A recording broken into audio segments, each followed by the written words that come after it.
fuel, and that's become legacy debt, where the terms and conditions under which you are servicing these debts, which is legacy debt. So over and above the legacy debt or open accounts, we also have fuel under LCs and others through the interbank. So in terms of the financial structure or architecture, we are quite a discerning of our performance in terms of that area. The issue which are critical, Mr. has raised, maybe the most critical areas that if the fuel was purchased and was made available, if someone took it from Masasa into the market, but there's a queue, what would have happened in the meantime?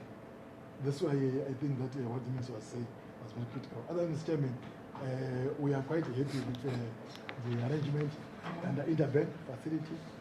What it means now is that fuel in Zimbabwe is determined by two things: exchange rate and international prices. It means that if international prices have gone down, if they go down, price also have to go down. If they go up, they also go up. So it also mirrors, that's the normal best practice throughout the whole world.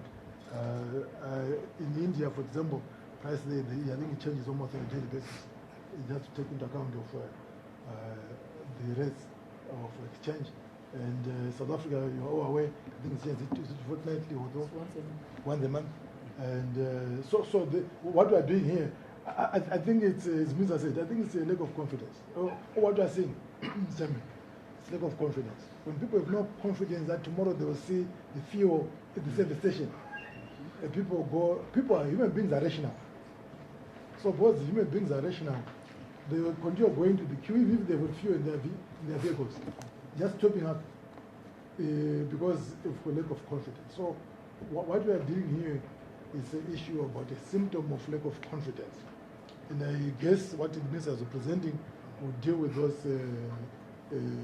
disease of lack of confidence. Throughout the whole economy, we see that. That this speculative behavior, we see speculative pricing system. We notice that there is instead of using cost of production, it's all speculative scenario. It's all caused by lack of confidence. And that is the major issue that we need to do with this economy. And I am quite happy that these measures and your committee, Mr. Chairman, is very clear that just when corners here, we just tell you as it is. So at the end of the day, we also benefit. I benefit quite a lot myself by coming to these committees. And each time when we meet, I always come from this committee much wiser than before I come. Mr. Chairman, we will take any questions on that area if there's any. Well, just clarify one thing. The minister says the legacy debt is making other companies not to supply. But you are saying you're on top of the situation. What exactly? What the minister said, he said that with the total amount of legacy debt is 200. And what are we doing with it? I thought he said that the mandate authorities, they know about it, and we know about it. So it's not in any way affecting our procurement systems? No. Right now, we have now gone into agreements with all those suppliers, from Total to Engine to Glencore, Trafigura. So we are paying the whatever. But what it means was saying was that if we don't pay, definitely it becomes a risk factor. Previously, you have told us that fuel is bonded at Masasa warehouse. Is there any fuel at all, or it only comes in when we pay for it? The two things. I think there's, let me just clarify that issue. In Masasa, with the farm tanks, right? When the fuel comes, say from wherever it comes from, up to Mozambique, we've got the pipeline, which is ZPMZ, which are supposed to also pay pipeline fees. Then the owners of the fuel, they've got the choice of either keeping it in Mozambique or keeping it in inland in Zimbabwe, in the farm tanks. That fuel, we've been paying for it. That is a decision made by the supplier, IPG, for example, Engine, for example, Total, for example. That is because Zimbabwe, they know that we consume 130 million liters per month. They also want to show that the fuel is just next door. Instead of keeping it in Mozambique, then it takes about 2 weeks or whatever to bring the fuel to the pipeline. They now keep their fuel on bond in Masasa. Then when you pay in LC, the LC what it does, if we do today, rate of credit today, say $10 million to Total, once the LC has been confirmed, instead of now taking from Mozambique, they just take what? From Masasa. So it means that it shortens the distribution storage, so distribution period of time. So the fuel Masasa is there, plenty. I've said that from Masasa, then what happens, just to give you a bit of information, means that so when you do a letter of credit of $10 million, say for Total, Total will then advise NOIC that NOIC can you release $10 million worth of fuel from Masasa, from my fuel to give to Total Zimbabwe, so they can now supply the service station. So there's that connectivity, and we like that when they keep the fuel in the farm tanks. Just like if you go to Mozambique, they also fuel in the tanks, which those are traders. They keep the product there, just like fertilizers. There's some fertilizer in Zimbabwe, which is just be kept there, but when you pay, you get it. They're trying to shorten the delivery period. And lastly, the letters of credit, are you paying on time? Because these are simply letters of credit. Are you paying the suppliers in Europe? Mr. Chairman. Are we in arrears at all? No. Mr. Chairman, let me try to clarify. A letter of credit has got 3 processes. The first one is establishment, right? So you go to a bank, either Stanchart or Bank IBC, whatever. You establish a letter of credit. Once they've been established, then it's confirmed. We've got a confirmation line of credit. That Afrexim Bank line of credit is confirming all the letters of credit in this country. They'll be confirmed. Once it's confirmed, then you then have delivery of that LC. So all the add-on, if we to bring here, Mr. Chairman, any of these major suppliers, which we met this morning, Mr. Chairman, with the minister can confirm that and they say yes. None of them say they never said they have done foreign currency. Or that we don't have fuel. They say we've got the fuel. And that they are self-stations are waiting. It was said, but they're empty. There's no nothing. So I think it's not about that side, Chairman. I think it's more about what Mr. focus on the delivery channel now to see where is this fuel going into. So yes, to answer your question, short, Mr. Chairman, all the LCs are confirmed. They've been delivering. The one area we are going to work harder is to help the IPAS, this Indigenous Petroleum Association, the indigenous one. Those ones, we need to find work around a solution for them. But there are too many, but maybe one service station, 2, so they need also a support from ourselves. So we are trying to find a structure to deal with the small scale service station. But otherwise, in terms of all the houses, we don't owe anyone money. They are all fully paid, they're confirmed, and they're fully paid. Thank you very much. Honourable members, are there any issues that you want to raise with the Minister regarding Tomo? Thank you. I want the Governor, you mentioned that the fuel price is determined by the exchange rate and also the price of the oil on the market. Yes. And if, let's say, the price of oil goes down, we are also going to enjoy that. Yes. We witnessed a scenario, was it on Monday, whereby the fuel operators, they all raised their prices. Will you be able to explain why, and also link it back to this, the 2 determinants, whereby the minister had to go in personally and say, hold your horses, you have to go back to the old price. And him going in, is he not interfering, going backwards from what he had said that he wants the market to regulate itself? Thank you, Chairperson. This is a very clear question. I think I'm not very sure whether the fuel is going up, but what we are aware of that all the letters of credit that we established were at an exchange rate of 4.625. Right. So it would stand to reason that since the product, the price that they paid on the exchange rate when they established the LC was 4.625, what they're about. There was no need of using what? The current exchange rate because it means that they're going to benefit themselves, the oil companies, as opposed to why it says people are now paying the price, whatever, high price, as opposed to pay the price which the AOC was established. This is why AOC are very important. That when we use the rate at which you are establishing for purpose of paying and pricing purposes. Otherwise, if you use any other pricing, I think it will be favoring one part in the value chain. So, but I think the way I understood it myself, maybe since the minister is here himself, the way I understood was that I don't think there was any price increase which was announced, but that there was a social media prices that were announced.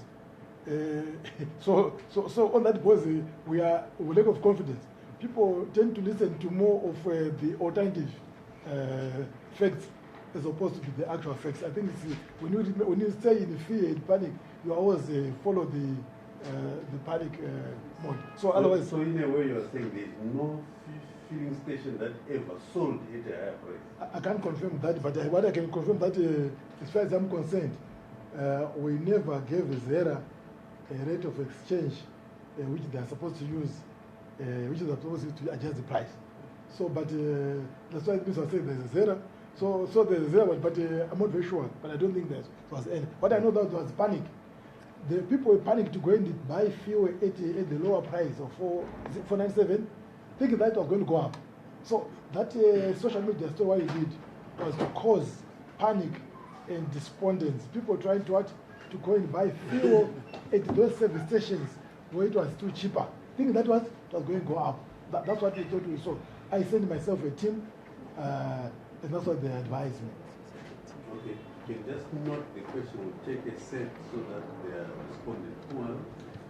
Thank you, Chair. I want to follow up on the distribution. Are there no instances where there's nothing in Masasa? So that you find that total wants to distribute, but there's nothing in Masasa. And also the distribution chain. Find this fuel for total in Harare, in Laos, but in Victoria Falls, total is nothing. Is that because there are problems in timetables, distribution timetables, or there is shortage? What is it? Very good question. Hello. Thank you, Mr. Chairman. My question is directed to the Minister of Uganda. You have one substation which are selling in US dollar. What control mechanisms are there? Because I, for one, have gone to a substation. The same power, they are selling fuel. And all of a sudden they say, okay, the fuel, the diesel for bond notes is finished. Now, if you want, you pay in US dollars from the same power. And then they say, let's have a bond change for my US. Then I say, what are the controls that are there to say, now these liters which are now coming from this are now US dollar? What controls are there? It seems there's a lot of leakages there, and they are causing confusion. The same thing is on the issue of arbitrage when we are using the interbank. If we use the interbank, currently, $498 dollars or RTGS dollars. They translate with the current interbank rate, I think it was around 5.25 or something. They translate to a price of 94 cents per liter. And if you use the other street rate, our fuel is 71 cents per liter. So if someone wants to then just buy from the other pump, sell it immediately on the US dollar pump, they'll make almost 100% profit without even taking it to Zambia. They just take it to a pump across and they make 100% profit. What measures are there to keep this rampant indiscipline or to stop this kind of arbitrage? Maybe you can further clarify his question. There are non-service stations that sell in foreign currency only. There's one with yellow color, what they call Flow, not Glow, but the other. There's Busuman Motors in Blawa, I know they sell. See, they are permanently selling foreign currency. And sometimes the price in foreign currency is $35, $50. Such that I can easily buy from the next bond and go and resell it in foreign and make about times to the profit. So, is there any regulation as to who is allowed to sell in foreign currency and who is not allowed? What are the determinants? Can you get the last two more? I've related one, Honorable Chair. Yes. In terms of fuel that is said to be reserved for coupons, there are certain stations that are known to save about 15 vehicles, and then they close down and say what we have left now is an allocation for those that will come to redeem their coupons. So what percentage of a delivery should be reserved reasonably for coupons? That is my question. Okay, can I tell you those questions? Yeah. Chairman, you might recall that some time ago, some players were permitted to purchase their own fuel provided they had access to foreign currency. And that fuel is distributed through service stations as we understand them. What is very clear to us is that we need to develop rules around licensing that class of people so that it doesn't cause either pricing or accounting confusion. So I would like to develop those rules. Issues around coupons, this matter has been with us for some time now, where people buy a number of liters and they're given coupons, then they present the coupons, and the service station says, no, we are not accepting them. And there are issues around that on things that really appear to be very simple and clear. That is also an area where we want to develop rules which are very clear and specific. If you want to have a system of coupons, this is how it should be done, so that everyone who is affected knows exactly the implications. Otherwise, the public will continue to have challenges where they plan their things and these people take money and buy the fuel, but maybe because of price escalation, they don't want that person to access the fuel they bought last year in December. So that creates a challenge. As I said, Mr. Chairman, we are going to be speaking to ZERA on licensing issues. We know that the Busumani you talk of is no longer there. The license was taken. And so I want to continue to identify those miscreants in the industry until we have a core of professional business people who are there to, make a reasonable margin from the industry. I think those would be mine. Just to add on to the distribution issue, as indicated earlier on, the fuel is pumped up to Masasa. It was part of the government strategy to ensure that fuel is available in country even before it's procured by the licensees. So the fuel will be there in Masasa. And the issues which the Honorable Minister talked to in terms of some of the supply gaps which we have had at times in the past with regards to LCs, which the governor has already addressed, those would have caused some of the supply gaps. Not that the fuel is not there in Masasa, but like he said, once the LC is confirmed, the fuel is then released to the local company here, who can then pick it up. So when they start picking up, if there's already a gap in the market, there's also the distance between Harare and Vicfox, which needs to be met. And you know that fuel, cars carrying fuel can only travel during the day. So they can travel during certain hours of the day. So they leave here at 6 and they go to Bulawayo. If they get there on time, they proceed to the next level. So those are some of the issues. But what has happened in the past where we know that there are supply gaps, EMA, which regulates the carrying of hazardous substances on the roads, at times lifts those restrictions and allows them to travel through. But obviously they also need to rest. And when they are carrying these tankers full of 30,000 liters, if you have an accident with that tanker, it can kill a lot of people. So it's important that we also look at that. But it's mainly because of the time.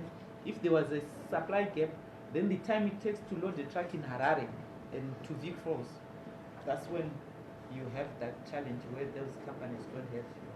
But at times the companies also supply from other areas where total, if they have product in South Africa, then they move the product from South Africa to Vic Falls, if it's the easiest and fastest way for them to move it. But those are the challenges which we face from time to time. And then on the issue of coupons in terms of keeping product for those who have prepaid, I think it's understandable that when people prepay, they expect to find the product in the market. The issue of how much should then be kept is usually left to the owners who know how much fuel they've prepaid in advance.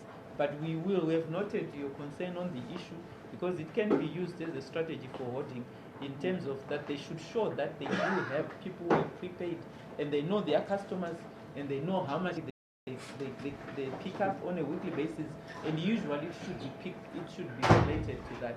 We will ask Zera to keep checking because if someone is sold to just 5 cars and leaves the rest for coupons, we believe that there should be a synergy between the other customers who are buying now and those who have already bought by prepaying, because a coupon is a form of prepayment.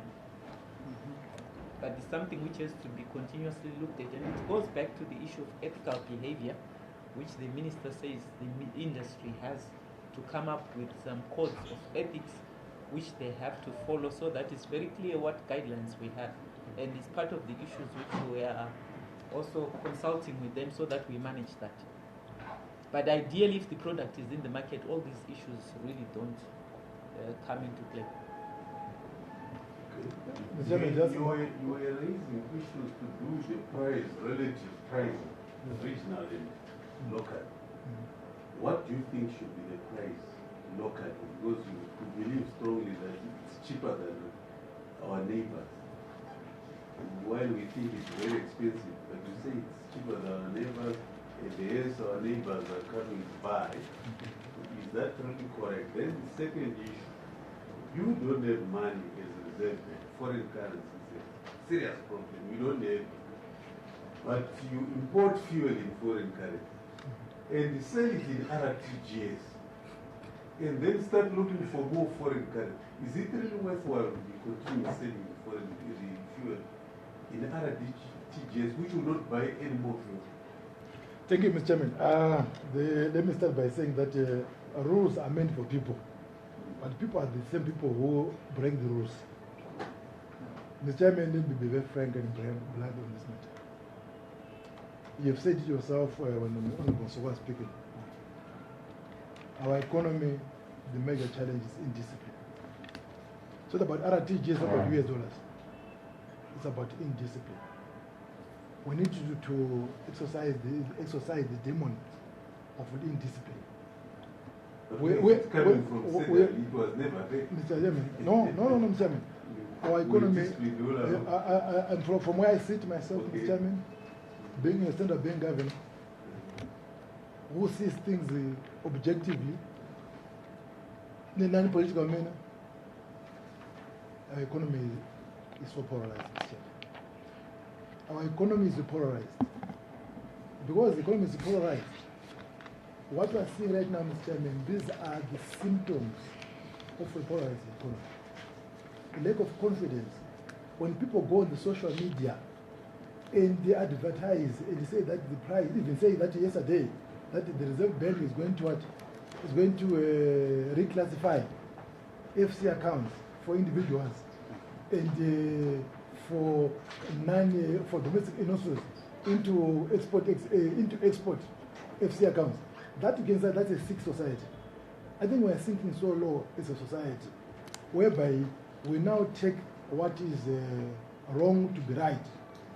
That is what we need to success. That's why we pray to honorable members of parliament to help us in your constituencies to ensure that at least we speak with one voice. We need to speak as a country called Zimbabwe. I don't see it in Mr. And that is the major challenge. All this what I talk about here, Mr. Chairman, these are all symptoms of a challenge which we are facing. Lack of confidence. Where is it coming from? Because among us ourselves, it appears that there's someone who always wants to drag us backwards. When our economy should go forward, I think Zimbabweans are so educated, international acclaiming the people with all the, but at that education become a case because no one wants to go forward, but they want to push either downwards. I think this is the most important thing. So, you come into your price, Mr. Chairman. There are fundamentals in this country as an economy are not bad. It is how, look at our exports, Mr. Chairman. Our exports have never gone down. From 2009, they've been increasing. Even the past 5 months, or this year, they've been going up. So, you cannot resolve an economy by using foreign currency. I know there is that, again, that sign of not understanding economics in this country, whereby people that think that if you bring foreign US dollars, where to get them from? You don't bring them here. Mr. Chairman, you become very uncompetitive if you are using a US dollar as your medium of exchange. That one, they don't need the rocket scientists to tell you, Mr. Chairman, if you dollarize the economy. That's why there was no growth in this economy from 2009. There was only stability, but there was no growth. There was no company was ever created during that period of time. It was both there's own confidence, but there was no growth.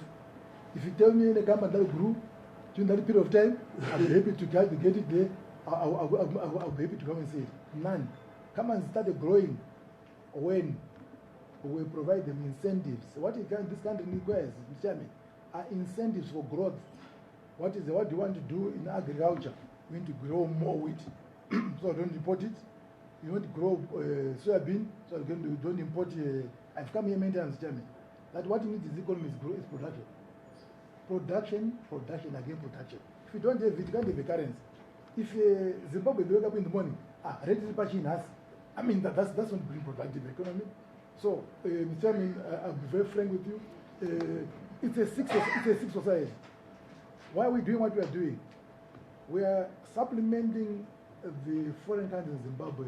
So at the end of the day, when Zimbabweans, they now start producing, at least to go together as a nation, but not to go backwards. So why we, any country, Mr. Chairman, in the world, we don't produce fuel, including Zambia, Malawi, they all import fuel. They use their quachas in Zambia. Why do we do that? If all exporters in this country, for example, they export where they're exporting, 50% comes to the Reserve Bank or to the banks for the interbank market.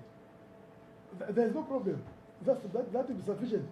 We use here fuel and the exports. The money is there, but because of lack of confidence, people tend to hold whatever they have got, and that's expected. The human is rational. So the question is, what do you do as an economy, as constituency leaders, to ensure that your constituency you have increased or enhanced the confidence at that level? So yes, people think that is cheap. I also put it on record here, Mr. Chairman, that I don't believe that is the value of other teachers' balances that we are holding right now.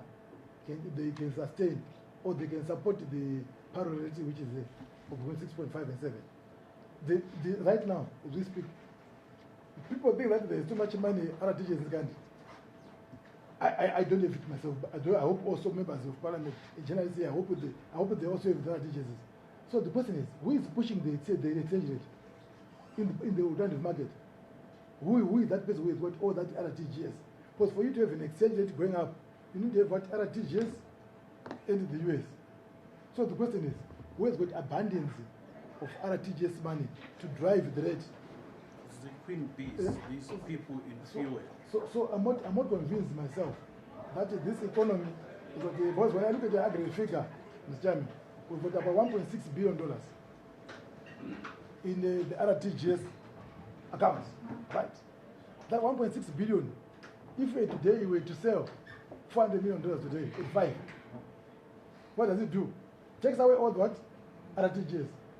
So the question is, who is that one who is so rich, who can move the rate in the whole for one stuff and the country? This is what I talk about, that the amount, the fundamental on the ground is Chairman. So when the rate goes up, you now say it's cheap, fuel is cheap. But the rate is it real, is it just right where it is, or whatever it is? So when I came here last time, we spoke about the market forces, we went to the market. But there's something called the market failure, Mr. Chairman. In my local economics language, there's something called market failure. So the person market failure is caused by what? By indiscipline and ethical. So that's why I agree what the minister is trying to do now on the fuel sector to show that this is the people go by the book. If you license the supplier, if you get the fuel, if you don't do it the way you want, what needs to be done, at least you need also what? To be accountable for violation. But whether that is cheap or not, I'm not convinced that people, for example, have got enough money to purchase fuel at other rates other than currently. The society doesn't have too much money. I'm convinced that if you look at our size of our balance sheet as a country, it's low. We need to increase by production. But as of selling fuel in foreign currency, Mr. Chairman, I'm not very sure in your constituency whether people have foreign currency. But I can tell that 20% of this economy can afford to buy in foreign currency. 80% cannot. And therefore, as honorable members of parliament, I want to suggest suggest you that you need to take that route because people in Zimbabwe do not have foreign currency. What we're going through here, Mr. Chairman, it's so difficult to move from a dollarization to de-dollarize. If you go to my DRC, literature is there. What we're going through here, it's normal, sort of normal. There's this turbulence, but the question is about how long is this turbulence period? Just like when you're in a plane, go through the turbulence place. This is what I mean, but we need as a society now to say the turbulence should now come to what? To stop and then go forward. Yeah, but the turbulence is taking too long. People are losing confidence. Well, these things you are telling us, you've told us before, but nothing is changing. Don't you think there needs to be a change in policy thrust? Because the minister complains about confidence. How do people become confident when you've told us that by such a day fuel will be there, but it's not there? Such a day fuel is there, it's not there. If you expect people to be confident, then anyway, they can about prices, comparative prices. Can I answer that one? It's a very good question that you asked, Mr. President. It's a very important question. The way we see it, it's about messaging. If you ask me what is lacking in this economy, it's messaging. Messaging. So there are no people who can craft a good message? Communication, messaging. There is nothing, it's just at home, child begins at home. Even at home, if the message is wrong, or the message can be improved, or the message should be said in a manner that increases or inspires confidence. I think if you ask me what you are looking, so the turbulence continues because of the messaging.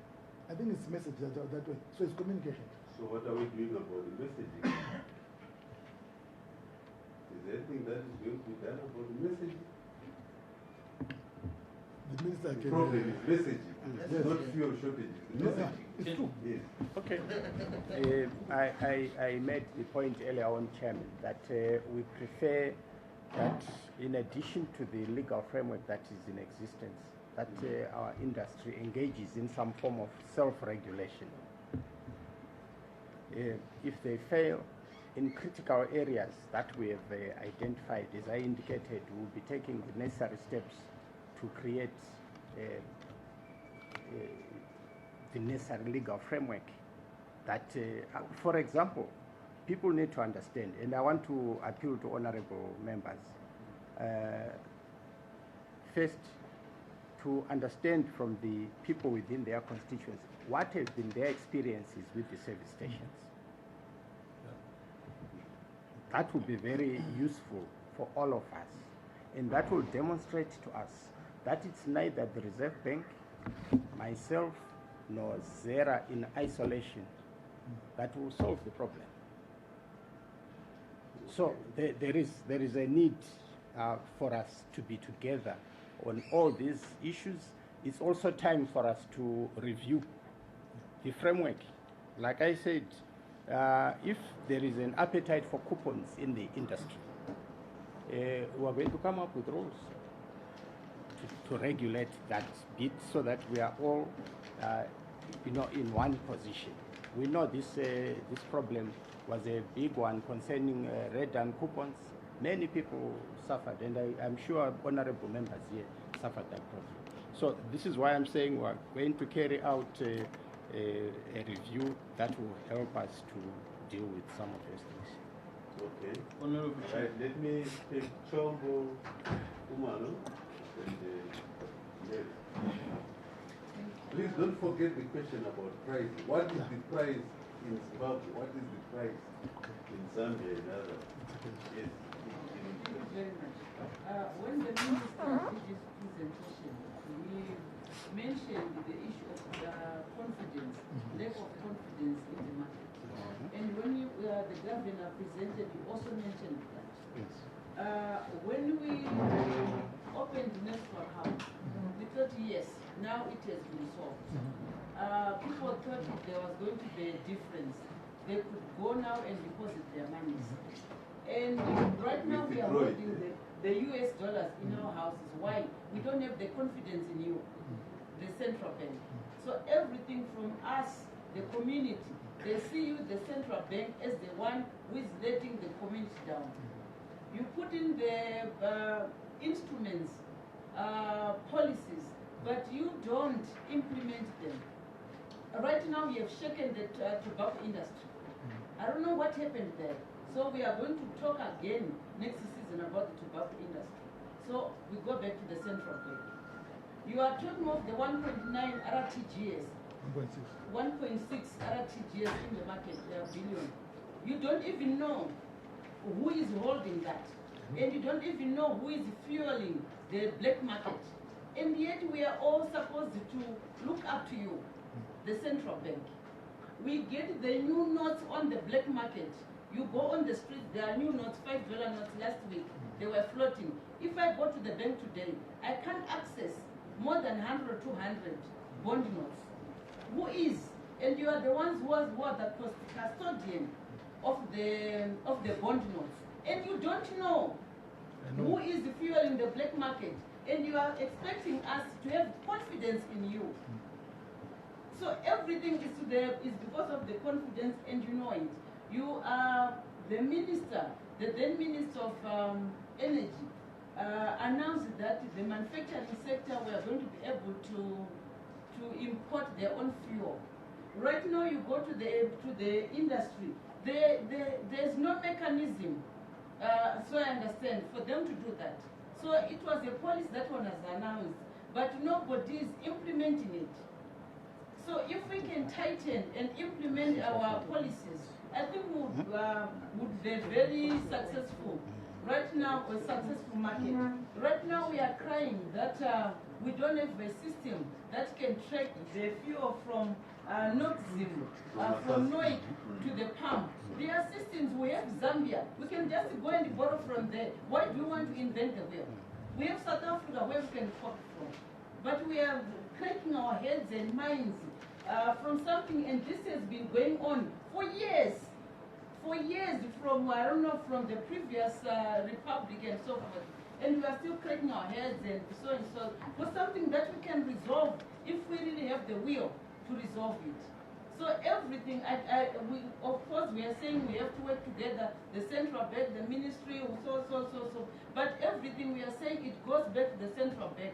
Give us confidence so that the US dollars that we are keeping in our houses and the what you call the bond notes, we can give it to you. You know very well, if I want cash today, I have to pay a premium, 20%, if I'm going to use cash money, Eco Cash. And you just look at us, and the small guy is the one who is suffering. Okay. Yes. Thank you So very I much. don't know about the emotions. She couldn't withdraw a forex from the nostril account, she promised. So you understand the emotion. Kuma. Yeah, Mr. Mine, I have three, they are to the minister. I think these are particular. You have this bag storage at Sizinda, in Blawa. Sizinda. No. They are big tanks that used to store there for the southern region.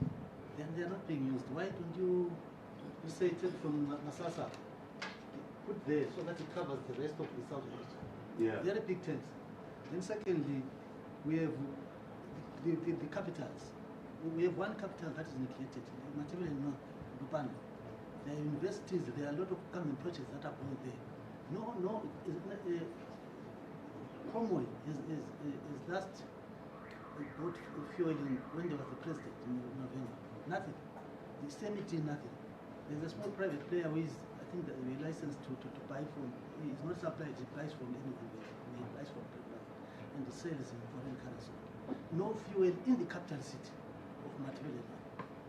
I think we need to attend to that. Then the last one, is the issue of MPs. Almost 400 plus or minus 400 MPs travel to Harare, to Parliament every week. They're not given cash, they're given coupons. Are there no facilities where MPs surely come home, then you know that when you get your coupons, you fuel somewhere, than getting into the queues? Like today, we're going to dismiss it late. They're forced to sleep in the hotel, there's no fuel, we have a coupon, no coupon fuel, and so can we have a system like MPs can say something? Maybe not necessarily MPs, but all coupon holders in every city, I'm sure would be more easier to access fuel because they prepaid for it. Is it correct that all fuel, even for Vic Falls, all trucks have to come from Masasa, all the way to drive up to Vic Falls? I think there was that, Honorable David. Thank you, Or they've been covered. Honorable Chair. I sympathize with the governor and perhaps the PEMSEC. This problem has been a long time coming, so to speak. They've just called it a question of messaging. The minister refers to it as dialect of confidence. The governor again says it's a problem of communication. But perhaps to defer to the minister, who is a politician like me, how much of this, Honorable Minister, really owes to our political situation? I think the bull in the room is the politics. Is it not our politics stupid so that we spare the professionals from all this meandering around semantics? How much of this is about our politics? How much of this is about our lack of dialoguing? If we are we bringing the right people to the dialogue table? That's for the minister. And then in the minister's presentation, it turns out clearly that the law reposes a lot of power in the men and women that run ZERA. I don't know what happened after the doctor's departure at ZERA, but she had to grow also, I admit. But perhaps before you vet the players outside, what you can control, have you vetted everyone at ZERA? Do we have capacity there so that things don't keep coming to your table? You are not only about petroleum. There are issues around ZESA and other areas that you have to take care of. And then the governor was asking a rhetoric question. Who has so much money to be fueling the black market on a daily basis? I've always felt the governor is in the know. But I have a hunch that it's the big boys within the fuel sector that are fueling this. And I want to marry this to the minister's view that there is need for these guys to self-regulate. We call them cartels, whatever name we might come up with, but the point is these are thieves. And as you come into office, let me not invite you to ask them to self-regulate at the first instance. One order size 11. Just come up with rules. And in respect to this, ZERA is going to be doing renewals of licenses. And it will be a total shocker if between you and the governor, you don't know who the malcontents are. And my question then is, are we going to see a withdrawal of licenses from the known malcontents? I will end there for now, Honorable Can we Chair. get the last question on the bill before we move on to the power security? Oh, you read one now. Just briefly, let's be brief. Thank you, Mr. Chairman. I still have a question which is parked by the governor. The one where we're asking that what are the policy measures in place that control the current people who are authorized to sell in US dollars? Because you go to a particular, you license one guy to do both.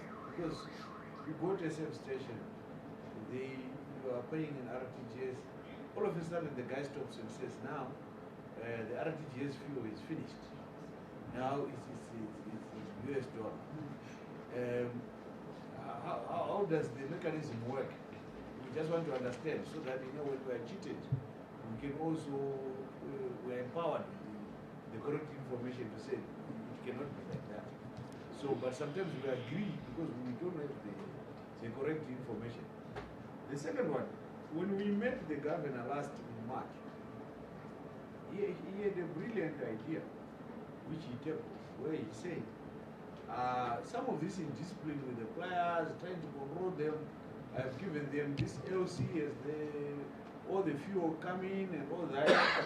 He mentioned to this committee that he was working on a modality of centralizing the procurement of this commodity, and everyone else would then pick from that entity. How far has the governor gone with this brilliant idea? We thought it was quite brilliant, and but we want feedback to say how far has he gone. Then the second thing, there's pressure on the productive sector, because we know when the production goes down, the pressure will still come back to you. I'll give you an example. The minister mentioned that he's working on modalities to make sure farmers get. I'm a maize farmer. Now I'm trying to harvest my maize. I don't have this. So that maize rots in there. It means the tonnage I was supposed to deliver has been lost. It means the governor has to import it.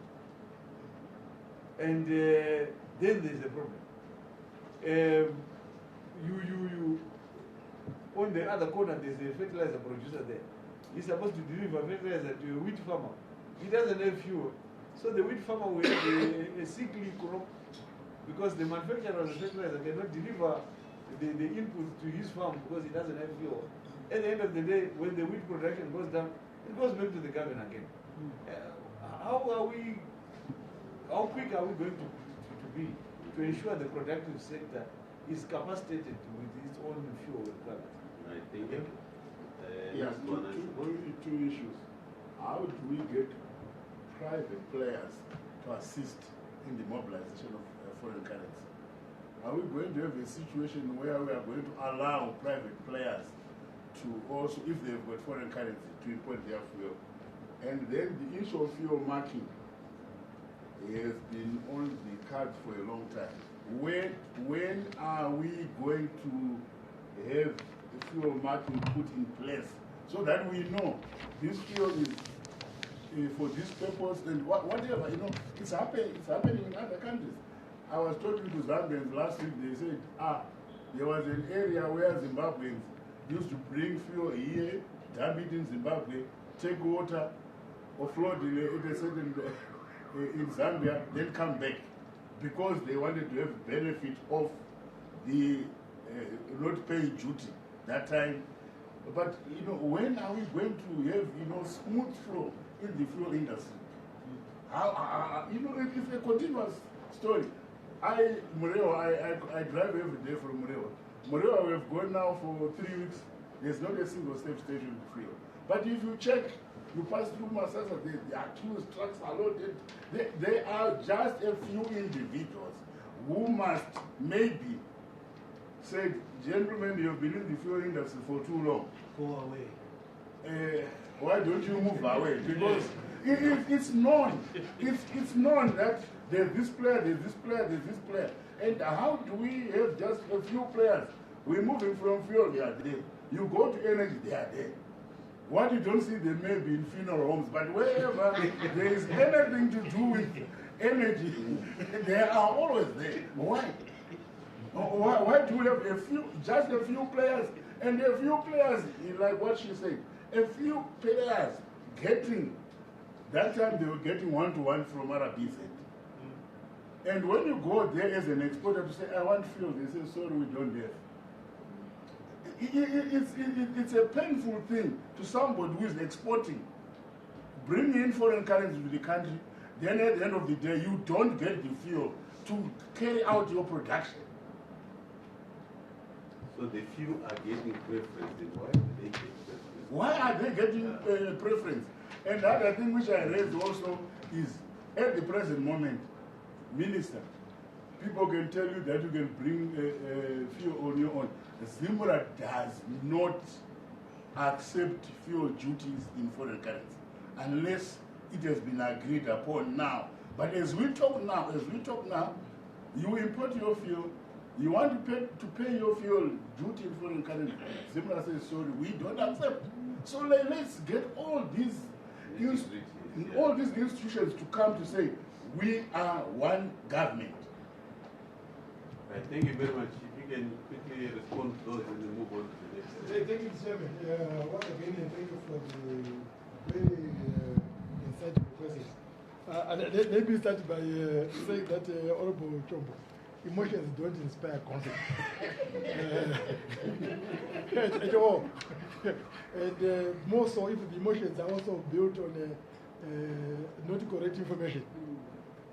Let me start by tobacco. You are wrong that there is a problem in tobacco currently. Right now, we have transferred, as at Friday last week, $48 million into the nostro accounts for tobacco producers. 2, the tobacco season, once it started at a slow start, we have seen that the supplies or the sales have gone up over the past 4 weeks. It's year on year. We have found that the tobacco sold in the past 4 weeks is be higher than the tobacco that was sold in quantity last year, same time. Over graphs, which you will share with yourself, so you can see it. I know you are in a tobacco growing area, and don't take these emotions. What they will do is they will destroy the confidence outside there. That's what I'm saying. That because you are in MP, when you say them here, the supporters they write those things, and then you know what they're going to do? They're going to increase that lack of confidence. That's why I say messaging, Chairman. I was very clear. These are messages that are taken there. When these supporters now write, they now write as a gospel truth, but without what? This thing. So like now here we're discussing, and maybe that you've called us, because I wasn't going to find any other place to say these things I'm saying again. So I'm so happy that you invited us. So on tobacco, we're happy. What is true for tobacco? They say no, that the price of tobacco is low. It's not caused by Mangudya, by the Reserve Bank. So if people think that I control tobacco prices, they are wrong. What is this year? The quantity is now high, but the price is lower than last year. Why? 2 reasons, Chairman. Because number one, there is a glut of tobacco throughout the world. China, who is the biggest importer, of tobacco throughout the world. They were what? They also faced what? There are challenges in terms of growth. You know, there are issues with these duties in America. So they've got quantity of You know tobacco. why I now believe the message you say. Only last week the Minister of Finance was saying the problem is not glut, it's the quality of tobacco we produce. You are saying it's the glut. The glut, yes. There's too much tobacco there. China, they produce by themselves 1.7 billion tons or kgs of tobacco. America, they do about 200, ourselves about 250, whatever. So in hours required by everyone. So you need to understand the tobacco industry where you are. So for anyone to start by saying that our system are failing, therefore I think that in Islamic, we need to prevent. We need parliamentary privileges. But that's why we're here. That it's not acceptable to give that wrong conception. Why? Because people won't sell again tobacco. Okay. So that's why I say message is very important. And I'm speaking very independently, knowing that I've got my job is to show that it's a technocrat. I told Zimbabwe the truth of the matter, and I stayed the numbers every day. You still have 5 years in office. Okay, let's move on to the And next one. the fuel of black market. Why do you find new notes of $5? People are selling them out there. Again, I've been one of the members of parliament. You all grow tobacco. You are being paid in the bond notes, cash, and the other and transfers in the US. And what? Auction floors. Do you want your central bank governor to go and check where it's been given those bond notes and say what they be used for? So one person yesterday came to my office with the $5 note that I saw was being sold. No, I checked. That $5 note went through cabs to pay people in the auction floors, but it was being sold by someone out in the street. So come on, I mean, look at such things. I think we are sinking so low sometimes. But even where there's no tobacco auction, still those things happen? No, not necessarily. Right now there's also cotton, right? And there's also withdrawal from the banks themselves. When you go to a bank, you also give them money. So I think we are thinking so low by overanalyzing things. The issue is that about confidence, overconfidence. Because some people have told me that the Reserve Bank sells money.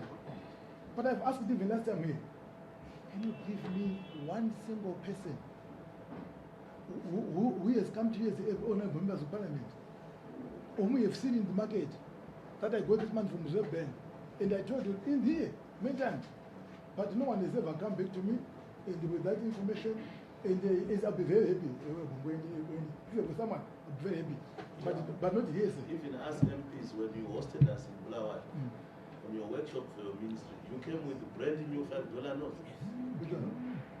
Remember that being the budget seminar?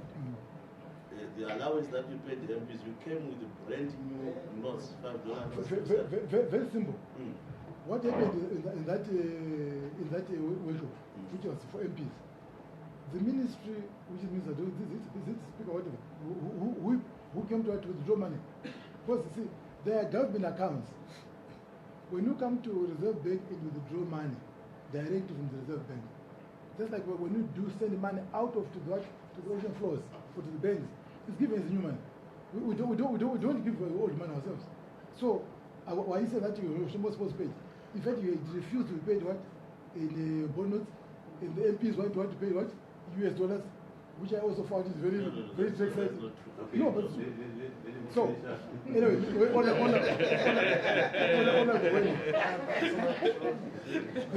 I know it, but it was a donor. It was I know it.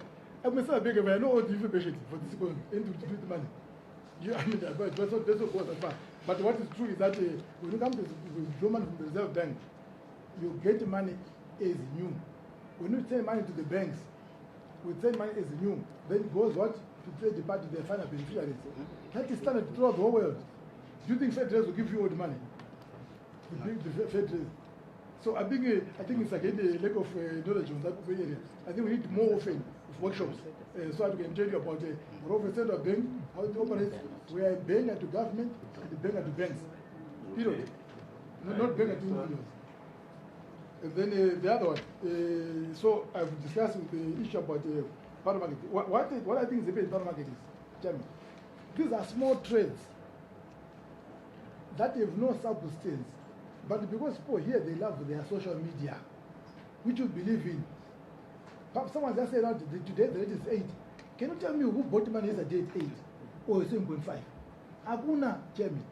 But because, those are just sort of, see, they're called the rate makers. They are schemers, right? It's only on telephone. That's why, the day rate is 7.5. Then when I say you go watch it, it is a question that why are people doing that? Why is someone waking up in the morning, sending a message which punishes the whole society? If they happen to fuel, happen to rate, happen to us that you are going to issue a statement to change the newspaper accounts, and all people panic in the country, show that there's fundamentally something wrong with that society. So we spend more time on symptoms than what the issues behind it. What are the fundamentals? Why people are behaving that manner? That's what you should do with Chairman. Because otherwise you're going to spend more time calling me and the minister here when there is a fundamental challenge behind it, that challenge. This is what I'm seeing myself. So if you can also answer us as honorable members of parliament, why do people respond to social media? That fuel is now $7.40, but before the minister spoke, that it's now 7, then people go to rush. So that people, there's a side problem. So that's what we need. There was a picture of Zua with the actual figure. Was there any statement? Zera is what? Zera is regulatory authority for this country. If someone tells you that no, money is now $10 to 1, then you just rush to go and buy it. Or people have mind that money. So this rate that we are seeing, Mr. Chairman, why are they dangerous? It's because then you now come to the question that we ask us.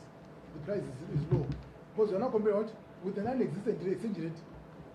There's no one way the company in Zimbabwe can afford a rate of 7.5 to 8. No why?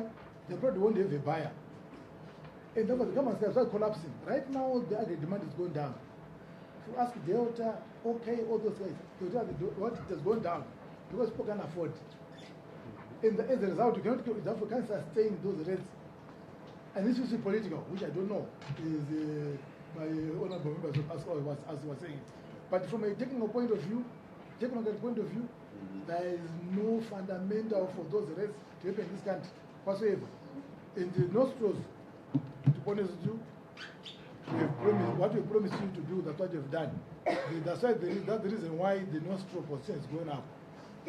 Whilst maybe others might be going down, but as far as we're concerned, we've seen a significant increase in the nostril balances of this country.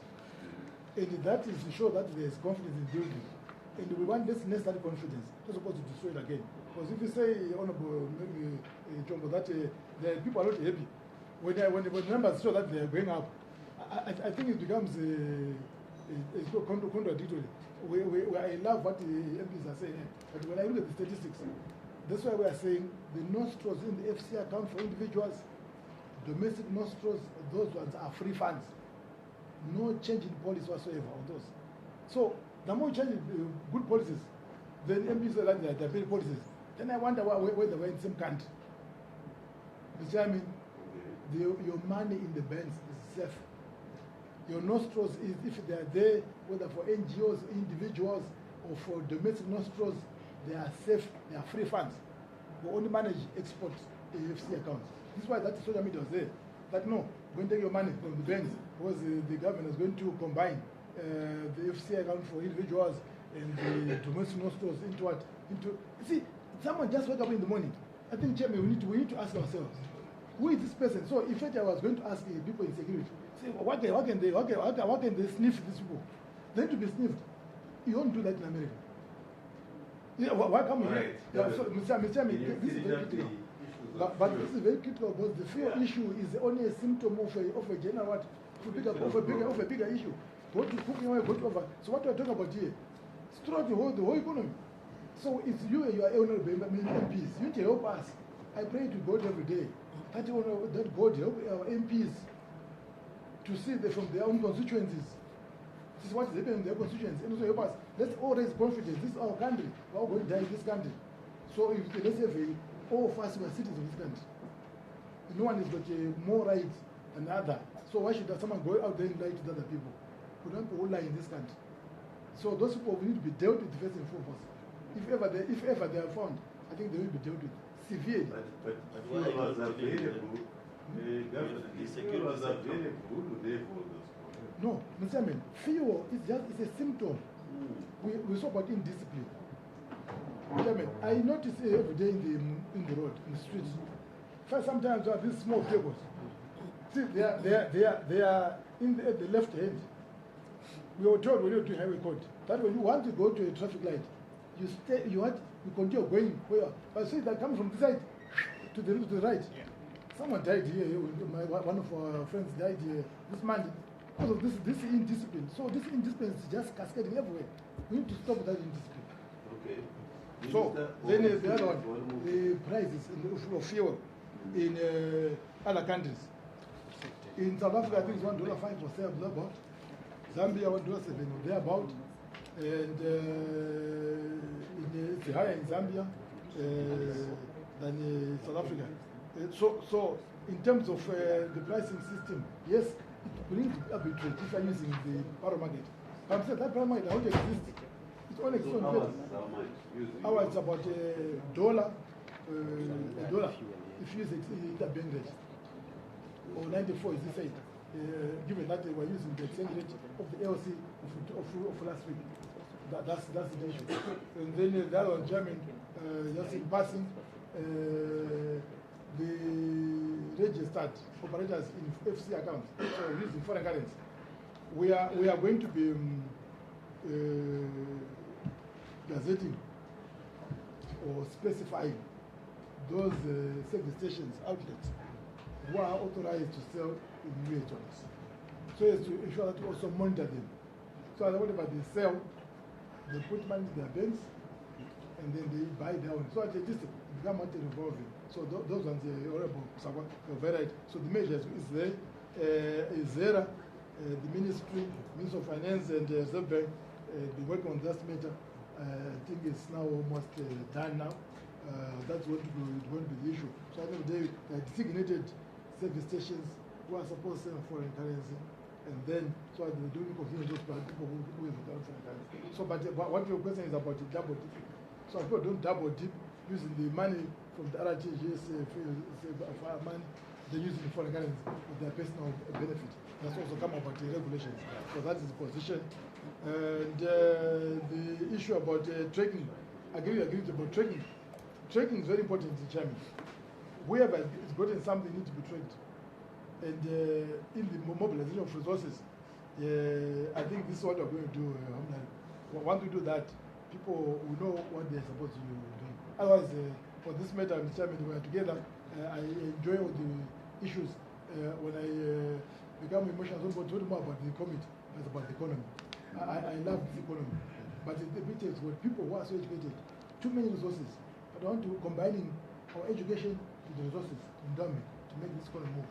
Can be a sleeping giant, which is awakening.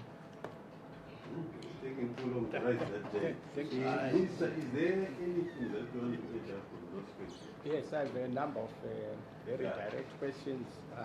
The NOIC facilities are they're available. They're supposed to be leased or used by importers of fuel. The uptake is low.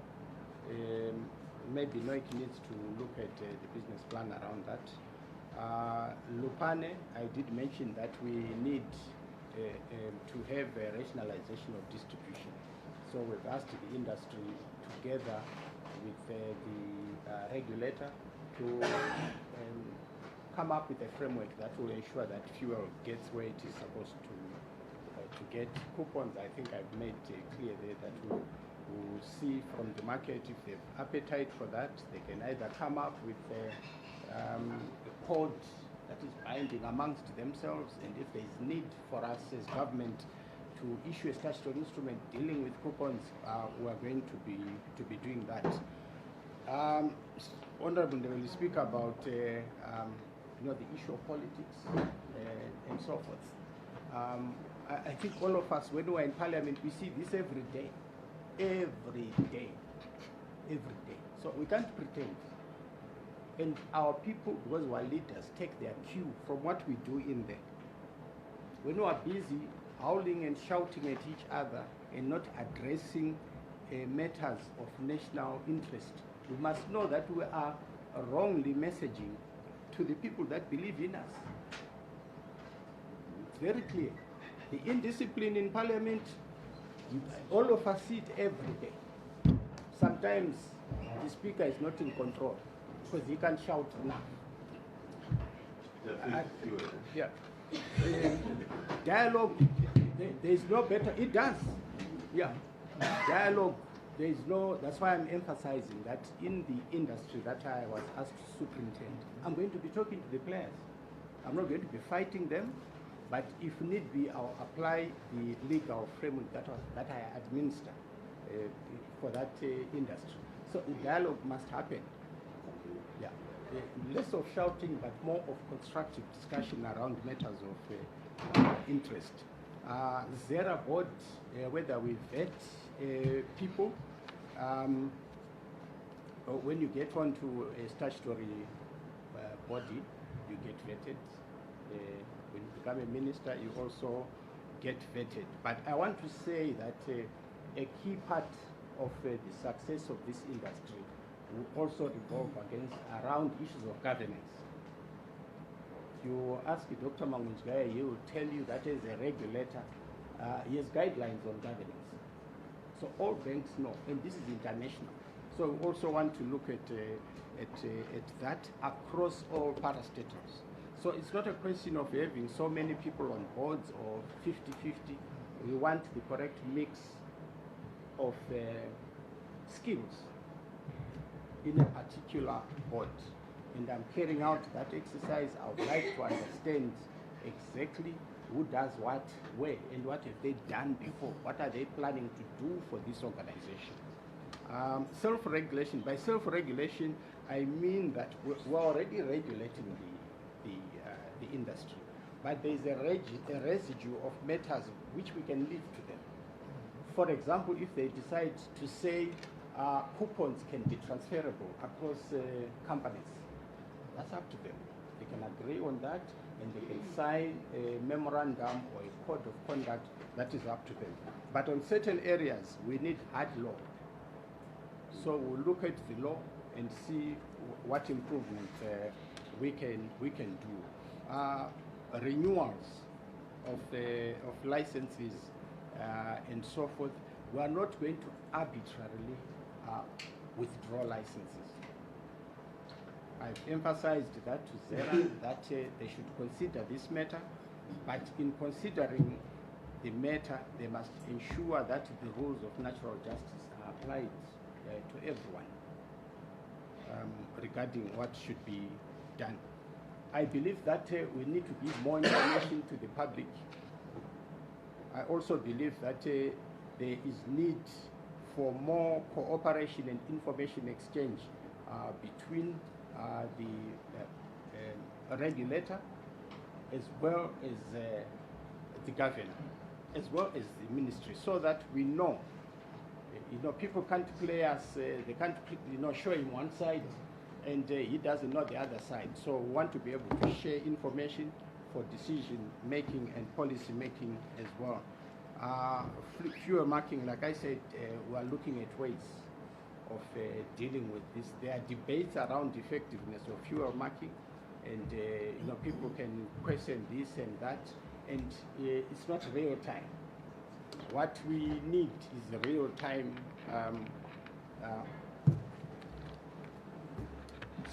We need to get information real time. Theoretically, this is what I'm saying. I want the regulator, or even myself and my permanent secretary, in our offices, if we can have a dashboard there, and we can see what is happening. For example, Zera, if they see somebody has bought 100,000 liters, that should maybe ignite an investigation. Or we can also put requirements technically to say, to control how much can be put in at a time to make it more difficult. So the possibilities are really open. But we will study that and see whether it can work in conjunction with what we are thinking. But we also think that government already has a system that is functional around the Ministry of Transport, ZMTIS. It gets information about your car at Byte Bridge via Zimra. As you come out, if the police want to check on your car theft, they are also part of it. VID is part of it. Zinara is part of it. So that should also help us to have information that we can use for purposes of monitoring. So the basic thing here is that ZERA needs a capacity to know the market, to know what is happening in the market, and how does one do that? We need the technologies. There's plenty of them that are there. We look at the suitable one and governance of from ZERA itself and all our parastatals, and then the players themselves will take an active interest in how they govern themselves. Thank you very much, Minister. Honorable members, we have just about 15 minutes to offload the issues on power. Kariba, there is no rain. Thermal power stations contracts have been terminated. None of them is coming up. At least when to Harare, we haven't seen any movement. The same with Bulawayo. Imports, we are told we are owing everyone around the region in the Southern African power pool, and therefore we can import. Now they are load shedding, most of them not scheduled. So what is the way forward, Minister? The starting point, Mr. Chairman, is that we need to deal with issues of governance in this sector. Governance, corporate governance. We need men and women, or rather women and men of integrity and experience to sit on these boards. That's the first thing, right? If we don't do that and we put in people, maybe because they are my friends or my relative, or I want them in there to be seeing what's happening and giving me contracts and that type of thing, we are not going to sort out this. So we actually need to look for senior business people who have experience. So those are the persons I'm going to be looking at. I want to be very open. I'm going to look at ZESA. Right? I believe that over the years, inappropriate things have been done. Some of them are in the public domain, and it has to do with the caliber and motives of people who have been running the organization at board level and at management level. So across the entire industry, I'm going to be looking at the composition of the boards and the skills that are there, and also I'll review minutes for those that have been sitting on boards to see whether they are strategic thinkers there. Are they handling the key issues properly, and so forth and so on? Do you have HR practitioners there who are also empathetic to junior staff? Yeah. So that's really the beginning. The reason why that is important is because you need strategic thinkers who realize that Kariba Dam is going down. I think this week it was about 27%, 29%. Last week it was about 32. I've seen a different reduction somewhere, but I'm working with the figures that have emanated from my system. So when something like that is happening, you expect people to plan, because they know that our power is based on Kariba, right? So we have challenges at that level. So let me just quickly go through. We have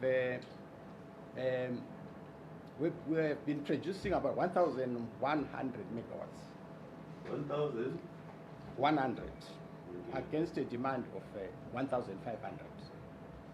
So with our capacity, and our demand. So that results in a deficit of between 350 to 400 megawatts, which then means that we must load shed. So load shedding is not like somebody just sitting somewhere and just saying, I need to give them power. From 7, when we get home, we switch on our lights. If we have 15 rooms, all of them are alight, and we sit in one. The stoves are on, the TVs are on, the cell phones are being charged, and so forth and so on, and that has implications on our consumption. So that time from 7 to 6 to 9, if you look at the graph, there is a huge spike. We need to change our consumption patterns as far as power is concerned. We need to look at issues of... so the 1,500, that's the peak demand? That's our demand. In winter it will go up to 1,700. Yeah. So I want to be very clear. Winter is coming. All of us will have heaters in our houses. That spike will go higher. Is it 200 megawatts more? Yeah, usually it's another 200 to 300 megawatts. Yeah.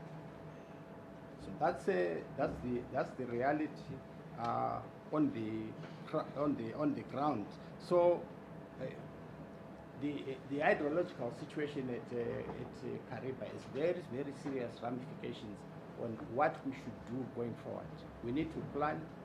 We've already begun to work on issues of renewable energies and to attract investment into that area so that we are not dependent on water. Let me also say that the developments at Kariba have to do with global warming. We can't control that. So things possibly can only get bad. And so we need to plan. In the short term, we believe that we have the following low-hanging fruits: rehabilitation of 3 units at Wange Thermal Power Station to increase capacity to 200 megawatts. By 200 megawatts. And that this, if we get 6 million, is it? Yeah. Yeah. We need 6 million for that. And already we have engaged the governor, and the matter is under consideration. To increase imports, we need 96, about 96 million. Yeah. Initially, we need 96 about for 10 million. 96 million for the whole period. Yeah, for the whole period. Yeah. And then, of course, DEMA requires 35 million to get it to begin to produce. For another 6 months. And request has already been made for Forex, and the governor has kindly given us a payment plan. And we must say we're very grateful. Yeah, are you also confirming that you have made requests for DEMA? Not yet. But it's something you are seriously considering.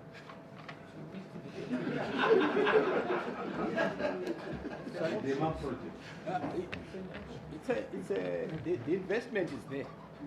The choice is ours. To let it rot or to make it give us some power. The committee at a suitable time can help us to make that decision. But the investment is there. But practically, we are complaining about load shedding, isn't it? We then must understand that there are costs attendant on that. But that same problem, corporate governance. That's why I'm saying we're going to bring order to the industry through corporate governance and ensuring that we've got adequate information for decision making. So there are a variety of things that we need to be doing. The globes that we use, some of them we understand come through the borders freely, but they are guzzlers of power.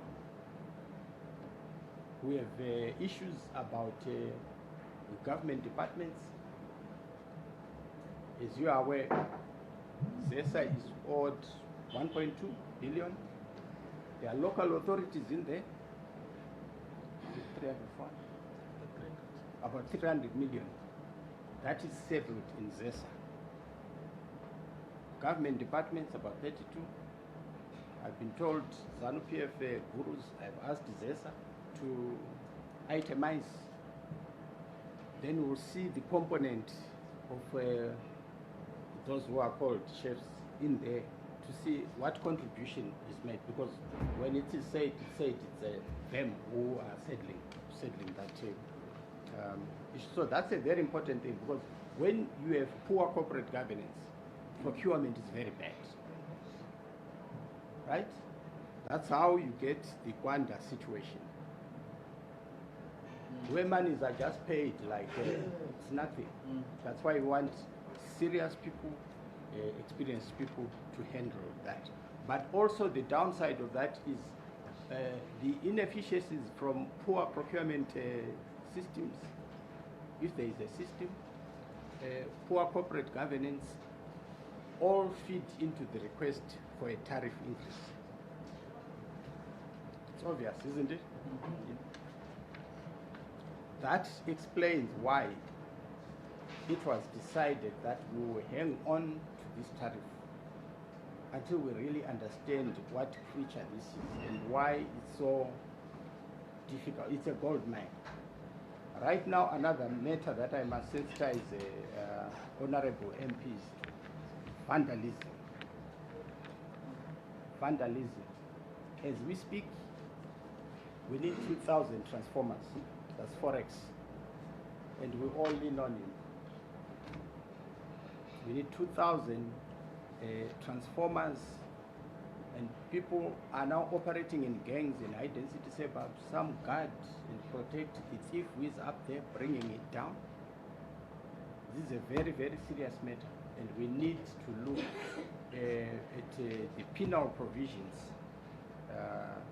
governing copper, and also the licensing process.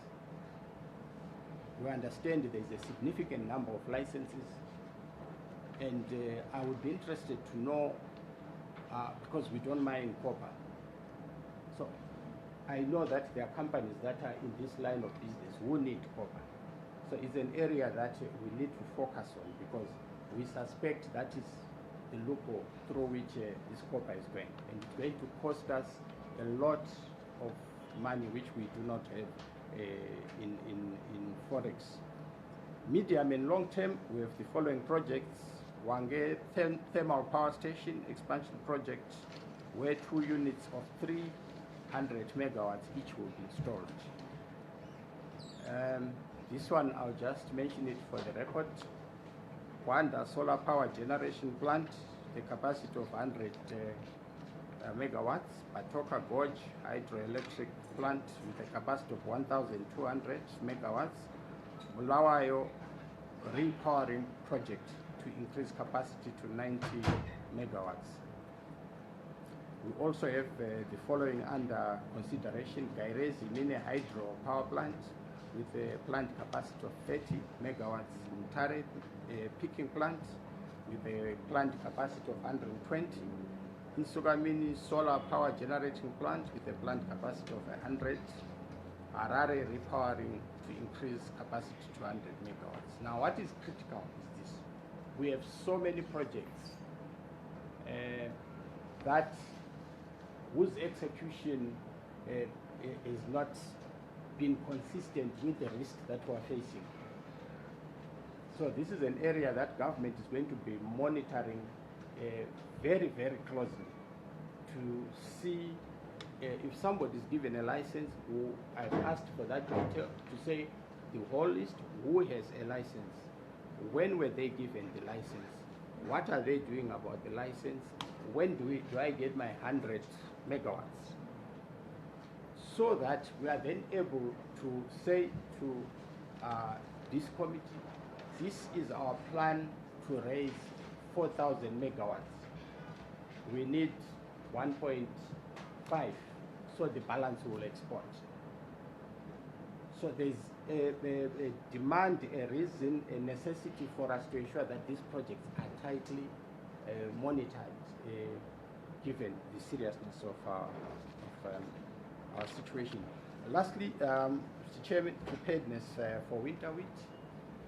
We caused ZTDC to speak to wheat farmers, and an agreement was reached whereby the farmers will be supplied with power for 4 days, and the balance is the time when the load shedding will happen. We cannot avoid load shedding. It doesn't matter how much I love you, I cannot jump.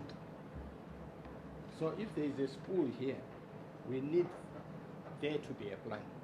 And we are thinking as a government that we need to isolate critical institutions like hospitals and get investment on their roofs where that is possible for solar power.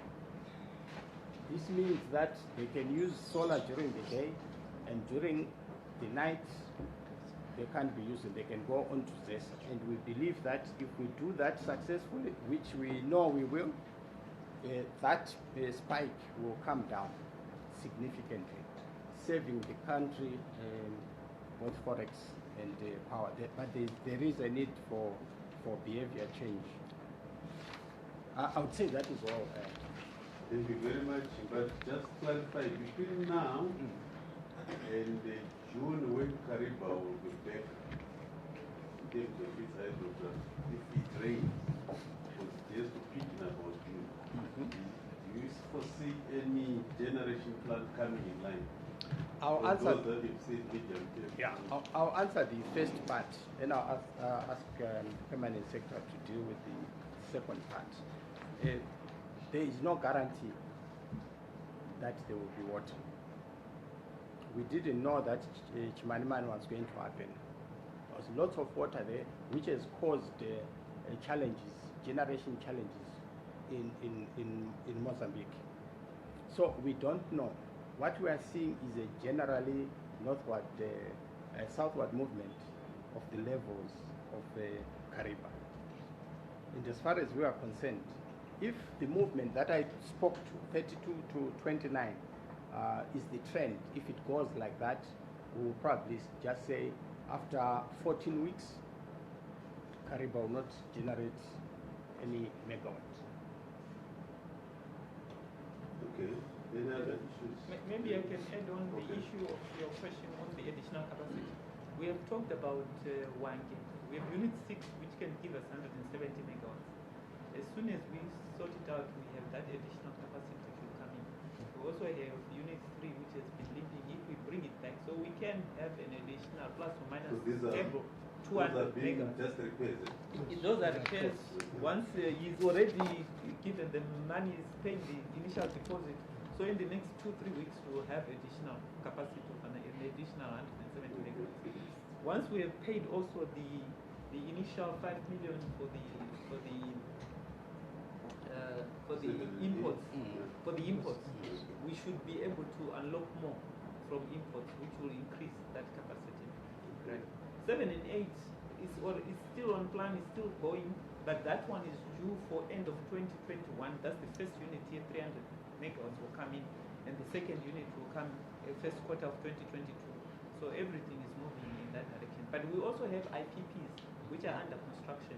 There's 20 megawatts which is in Harawa. It's under construction. If you go there, you'll see that there's work going on there. For solar, there's another 2.5 megawatts coming in Nyabira Central Grid, which is going to come in before the end of this year. We also have 2 mini hydros, about 700 megawatts, which should be commissioned by the end of this year. So we have these projects which are ongoing. Bulawayo, we are finalizing the submission of tenders for the Bulawayo. The Indian government is given us the funding for that project. And we expect that once the finalization of the tendering and everything, work in Bulawayo will start. And hopefully it will be in by at least end of next year. Not Bulawayo will not be that fast because it's a whole rehabilitation program. But for Wange, we should, once we get the necessary funding, get the additional 200 megawatts in the next couple of weeks. Okay, thank you, Mr. Paul. Thank you, Mr. Chairman. I've got three questions. The first one is that in the current interbank market, our power tariff translates to 2.2 cents per kilowatt hour. How sustainable is this? The second one is that, is this not, maybe what is charged to the first one, the independent power producers we are expecting to invest, is this a viable tariff at 2.2 cents? Can someone really say, I'm pumping my money now to have my power generation project online so that I can get 2.2 cents per kilowatt hour? Okay, I go to the second one. The second one, you said you need 2,000 transformers agents. Sent with my previous life there. They have capacity to generate their own foreign currency. But maybe it comes to governance issues. When in June, they had an order, hardcore, 500 transformers to supply Mozambique. 5 months, they supplied 10 transformers. And now, they go to the governor there and say we need foreign currency. Hey, they supplied 500 transformers. They didn't go meet the government. Even some of their foreign currency. Minister, can you answer? What are your plans to make sure ZTN performs? Maybe we need to know and ZTN is able to generate. The second thing, we are talking about increased capacity at one way. Bring more generators online. Is the core side addressed? The other community will want. One people is crying that the western area has been sold to someone who has no plans now even to mine a single ton of coal, who just disappeared. What is that thing that disappeared? Are we not going to have a power station with no coal supply? Yes. What policy measures are there to make sure that when these power stations come online, there's a continuous supply of coal? Okay, last question. Mr. Right, let's be brief and just finish off. The motor engine in Wange, is it working? And if it's not working, are we making any plans to make sure it works? The transformers in Motor engine is the private company. Yes. Okay. Then we are talking of the water situation in Kariba. But then there are transformers. The Kariba transformers are very old. Are there any plans to make sure that they are brought to speed? Then there was an offer for, if I am correct, on Mozambique. I think they offered us electricity. I might be wrong. What are the, can you brief us on that one? And do we owe anything to ESCOM? And are there any plans for us to make sure? Just on that, Mozambique, the talk of trying to reduce the flooding downstream in exchange for power contracts with Zimbabwe. There's that talk. If you can just clarify about Yeah, Honorable Minister, I think I want to thank you for coming to the committee. But as a committee, I feel we need you to come back with 5-year development plans.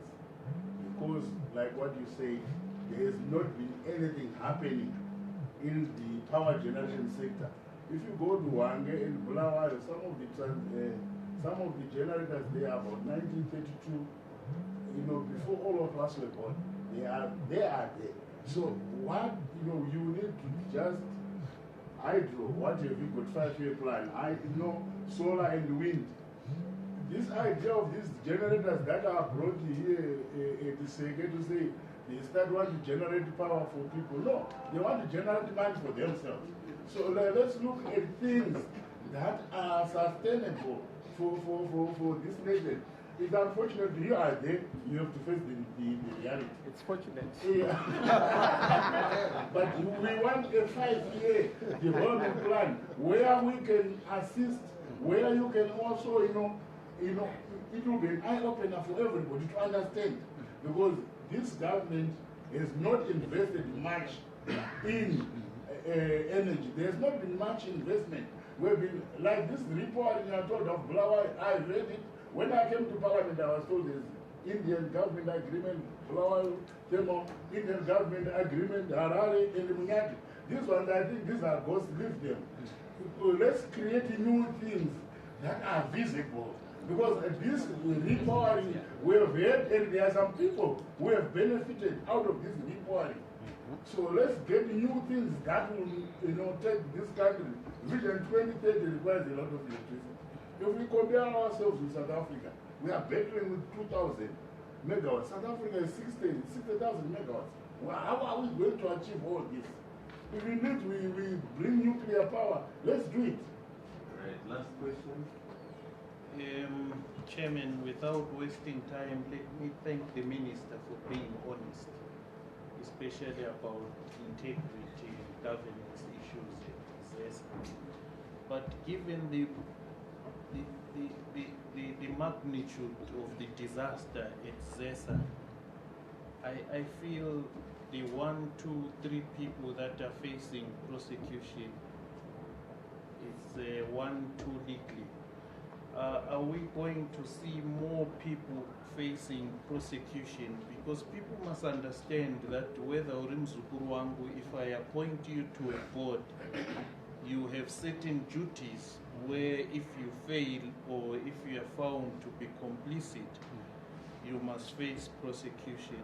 So are we likely, after you have done your searching around your desk work, to see more people facing the music of prosecution?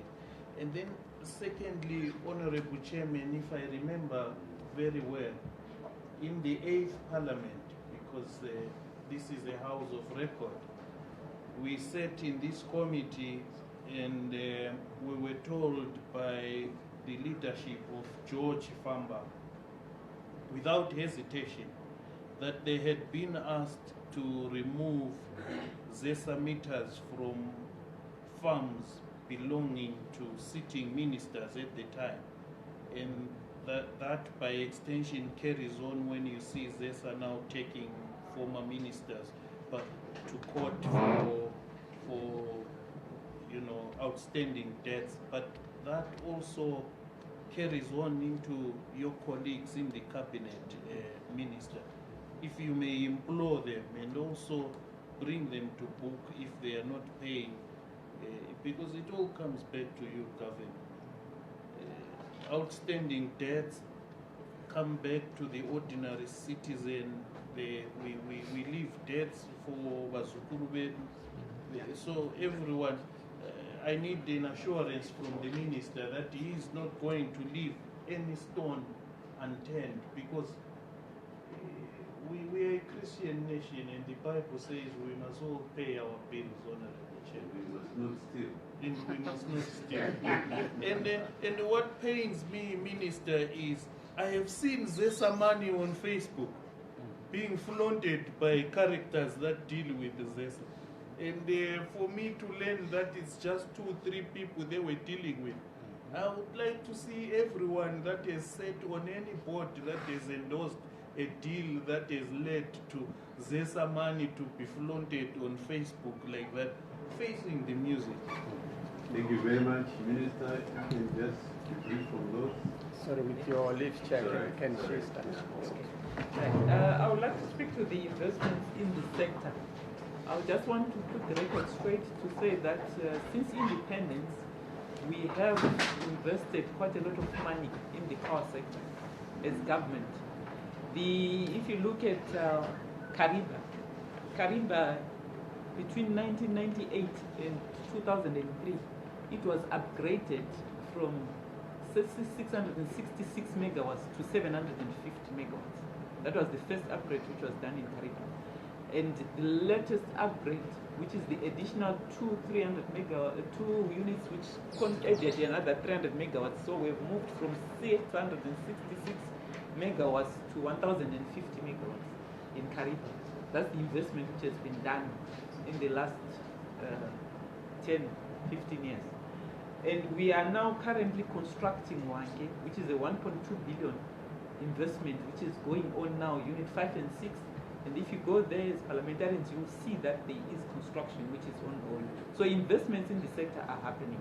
We have, before 2007, we did not have a single IPP, but we have within the Wonder Valley over 30 megawatts of power which has come in through independent power producers which have been installed.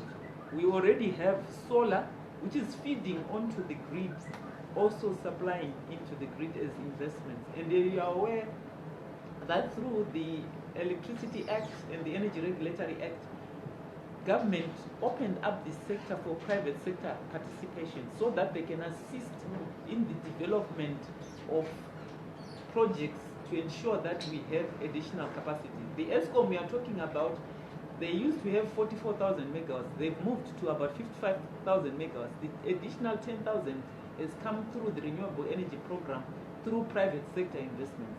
So that's what we are doing. We have licensed projects which the minister has talked to, and these are now currently all being reviewed in line with an integrated energy resource plan which we are currently developing to ensure that as we move forward with a clear plan of development, both for what government will do and what the private sector will do, mainly in the area of renewables.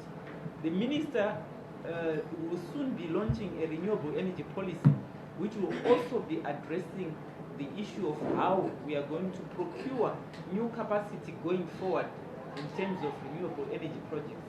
And we are Just a moment. Defer to the next meeting, that part. I think that's what you requested. We'll call you for another. Yes, Give us yeah, the details. but we'll give you the question. details. But then I will talk to the question about IPPs, because we do have independent power producers. We're also importing power as a country.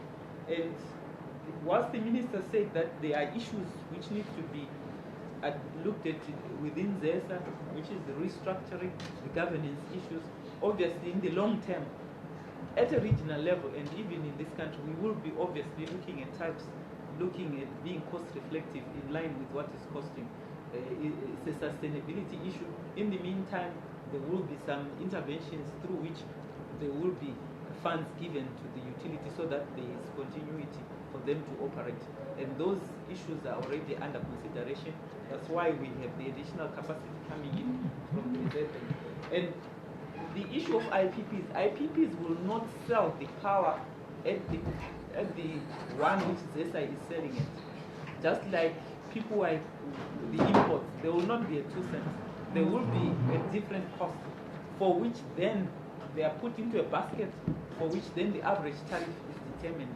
And based on how much it costs to supply a customer, then each customer has their own tariff.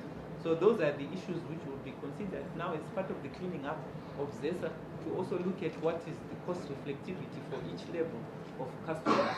So that is an issue which is being looked at in the long term. And then the last issue, which came from the issue of raising forex, we agree with you. Companies like Zent should be able to raise their forex by exporting, and it's something, a message which has been made clear to them, not just Zent, but even ZESA. In the times when they've had excess capacity during off-peak, they have been able to export a bit of the power. And those are things which should be encouraged so that they are also able to generate foreign currency for their own operations.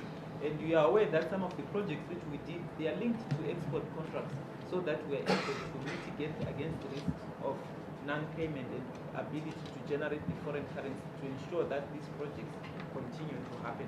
So I think all the transformers in Kariba, have gone through a program of replacement, and those have been replaced. On coal supplies, there is obviously the issue of that we need to be assured that the new project which is coming online will have sufficient coal being and engagements are being done so that by 2021 we have a clear policy and direction in terms of we have been meeting with the Ministry of Mines to address this issue so that we know that we will have a mine which will be able to supply the power for the additional capacity in Wange for 7 and 8. So that work is ongoing, and we believe that by the time the plant comes in, there will be secured supplies for that plant. I think those were the issues which I was... One question that was not answered. We owe ESCOM 33 million. It has gone down. You owe ESCOM, which was asked, 33 million. 33 million. Yes, we are aware of it, and we are now servicing it. EGM? 37 million. 37 million? Mozambique? No, that we talk about it. That's the one. It's HCD plus EDM, that's the 37 The million. DRC? No, we Nothing. don't owe. So we only to, but they are still prepared to give us some power. That's what the minister has been. If we pay an upfront something. Yes. So And that issue about them giving us power because we reduce what flooding there. We saw it. Let me say that the problem of a shortage of power is not peculiar to us in the region. I think it's only South Africa. Yeah, but it was also not shedding. It was also not shedding. So I just want us to understand that it's not a disease that is only afflicted us. There are always arrangements where states purchase from each other or make some other arrangements to get power. We are going to be engaging all of them. First of all, you need to say you are paying your debt, and we are happy that the government has been very helpful. In South Africa, I think there is a new minister there. We've already written to them because we can get power as soon as we begin to service our debts. It's very important that all of us must pay our bills. We all must pay our bills. If we don't pay our bills, everyone needs to understand that we'll have power problems. So we need resolution of the 1.2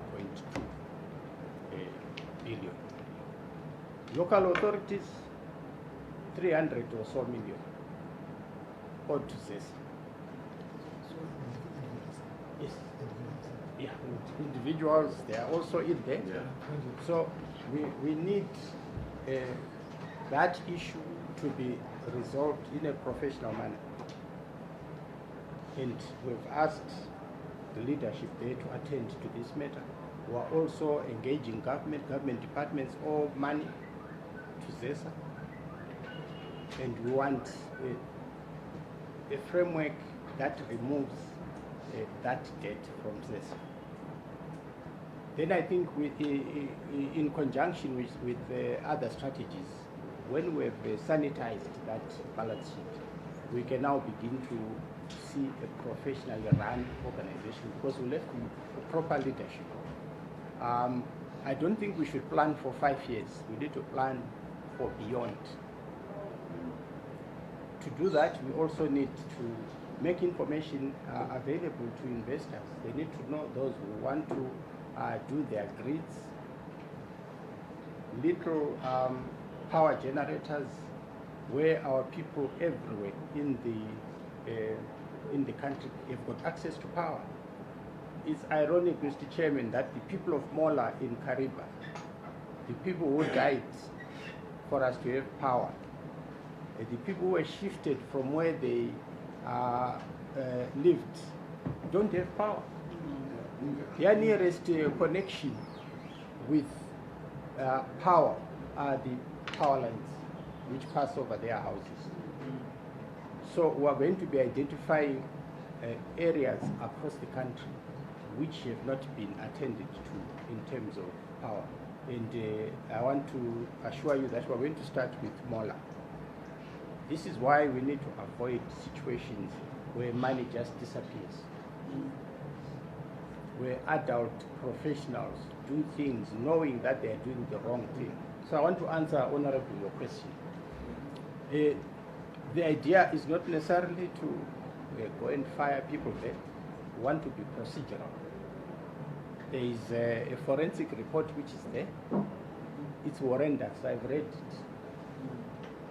It's frightening.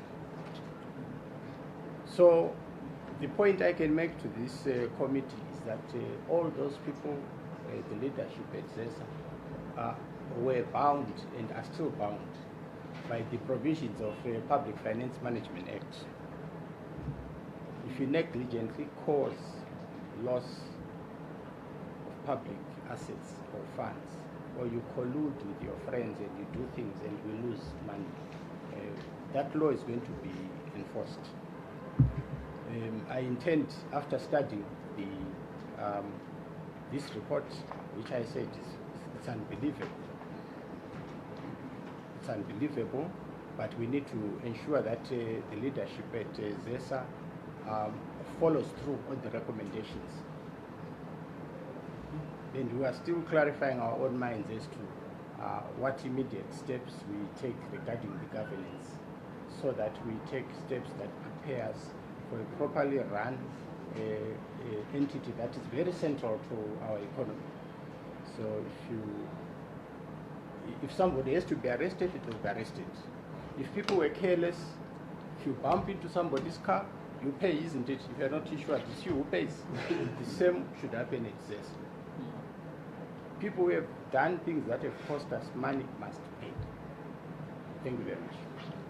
You say that you intend, after studying the report, to influence that avail it Parliament or this committee? I intend to enforce just enforce the recommendations. They must be implemented.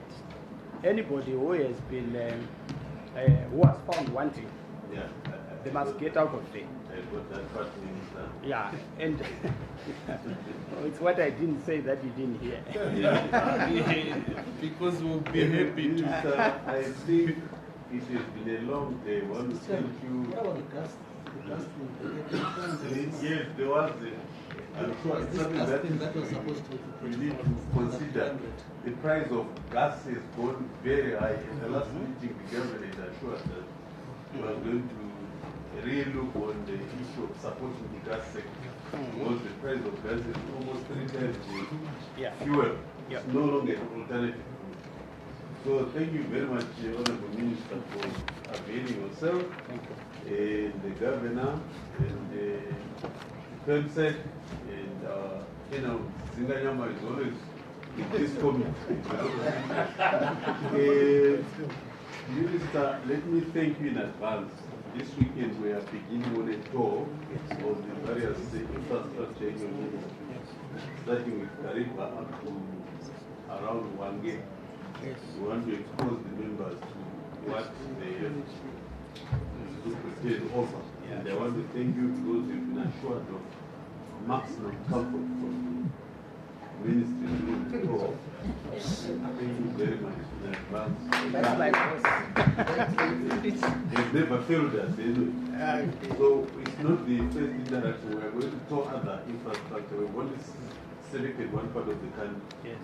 It's important that we know what we are supervising over as a community. Yes.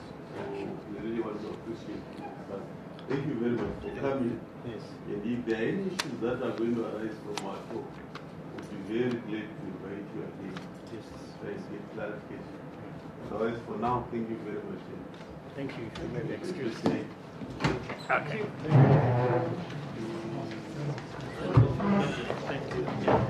All right, honorable members, as she escorts the delegation out, we'll say there are a few things that we need to do. We are going to deliberate on this in the next meeting. But for now, there was, for those who are not there, the issue of the itinerary. They have not gone.